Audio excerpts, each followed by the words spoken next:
because I miss her. She leaves me by myself all the time. It's a voice on a scratchy record some 70 years old. This is Philip Snitches, the lady I love.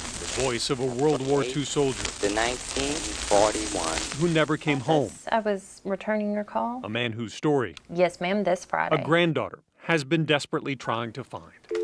But if you want answers, this is the right granddaughter to Hi, have. this is Jolie Stewart with the Sheriff's Office. In Kaufman County, Jolie Stewart has spent a career investigating and solving mysteries. Her grandfather's mystery was the one she needed to solve next. He was in the tank. We know he was killed in Germany, and that was it. Buried in Belgium. His name was Philip Snitches, a 27-year-old who died decades before Jolie was born. Even so, as a kid, her questions began. I knew it hurt her to talk about it. Especially in conversations with her widowed grandmother, whose picture she keeps on her office wall. When I say I drove people crazy, I really did, asking these same questions. Just because I gave her my heart. So a year ago, a trained investigator set out to find her grandfather's story.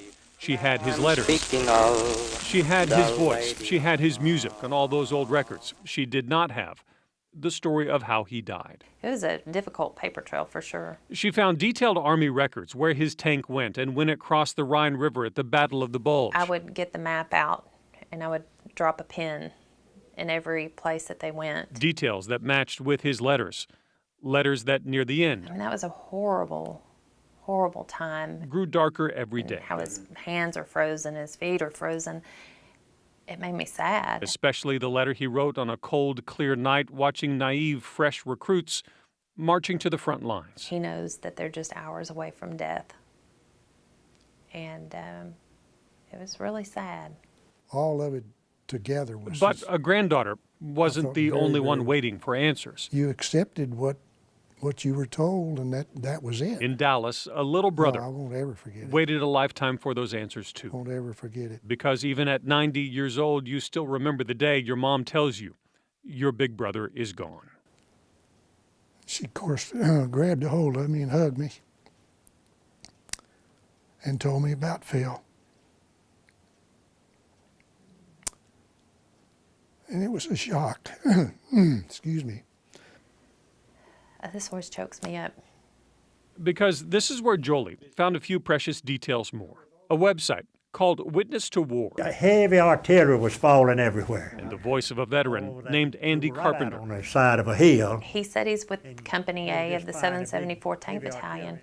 And I mean, my stomach did a flip. I was like, that's Phillips. That's where he was. Jolie would learn her granddad was one of the first to cross a key strategic bridge into Germany, survived some of the heaviest fighting for 5 days. He died when the tank took a direct hit. And for years, a woman in Belgium adopted her grandfather's grave and cared for it, like he was one of her own. It was an incredible feeling to finally have an idea or know what exactly he went through, because I'd never known before. But one more question for Jolie and her great-uncle. Why travel so far back and dredge up so much pain? For a little brother, that answer is easy. Kind of made me feel closer to him. Because these aren't just stories, they're family, whose lives and sacrifices need to be remembered. I was proud of what he went through. Very proud of him. And it's, something we should all be very proud of, those men.